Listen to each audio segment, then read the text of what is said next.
வணக்கம். நான் மோகன்ராஜ். அணுவை துளைத்து 7 கடலை புகுத்தி குறுகத் தரித்த குறள். இது திருக்குறளை பத்தி ஔவையார் சொன்னது.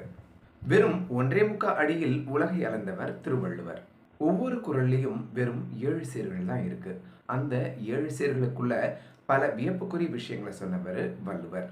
அதுல சில வியப்புக்குரிய விஷயங்களை பத்தி நாம இந்த காணொளியில பார்க்கலாமா? ஒரு குறள்ல ஒரு சொல் 2 முறை திரும்ப திரும்ப வருவது மாதிரி திருக்குறள் இருக்கான்னு கேட்டீங்கன்னாக்கா, இந்த மாதிரி நிறைய குறள்கள் இருக்கு. நீங்களும் கேள்விப்பட்டிருப்பீங்க.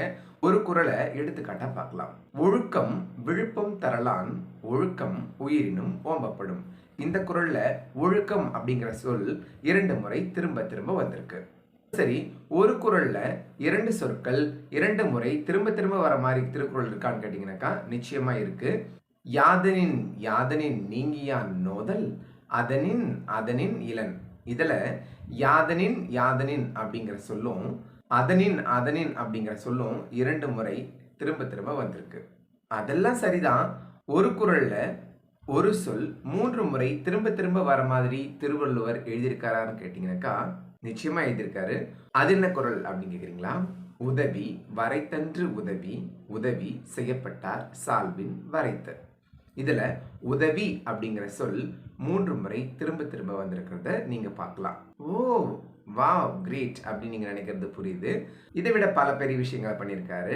ஒரு குறள்ல ஒரு சொல் 4 முறை திரும்ப திரும்ப வர மாதிரி திருவள்ளுவர் எழுதியிருக்காரா அப்படின்னு கேட்டீங்கன்னாக்கா, பல விஷயங்களை பண்ணவர் இதை பண்ணாம இருப்பாரா என்ன?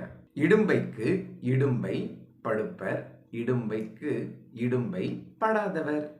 இதுல இடும்பை அப்படிங்கிற சொல் 4 முறை மீண்டும் மீண்டும் வந்திருக்கிறத பார்க்கலாம். சே, வள்ளுவர் எங்கேயோ போயிட்டாரு இல்ல? சரி, ஓகே. ஒரு குறள்ல ஒரு சொல் 5 முறை ரிப்பீட் ஆகுற மாதிரி வள்ளுவர் எழுதியிருக்காரா அப்படின்னு கேட்டீங்கன்னாக்கா, ஏன் இல்ல, எழுதியிருக்காரே. செல்வத்துள் செல்வம் செவிச்செல்வம் அச்செல்வம் செல்வத்துள் எல்லாம் தலை. செல்வம் அப்படிங்கிற சொல் இங்க 5 முறை மீண்டும் மீண்டும் வந்திருக்கிறத நம்ம பார்க்க முடியும். கொஞ்சம் கூட யோசிச்சு பார்க்கவே முடியல.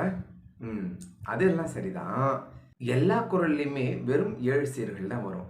7 சீர்கள் கொண்ட குறள்ல ஒரு சொல் 6 முறை திரும்ப திரும்ப வர மாதிரி வள்ளுவர் எழுதியிருக்காரான்னு கேட்டீங்கன்னாக்கா, பல புதிய முயற்சிகளை செஞ்ச வள்ளுவர் இதை செய்யாம இருப்பாரா என்ன?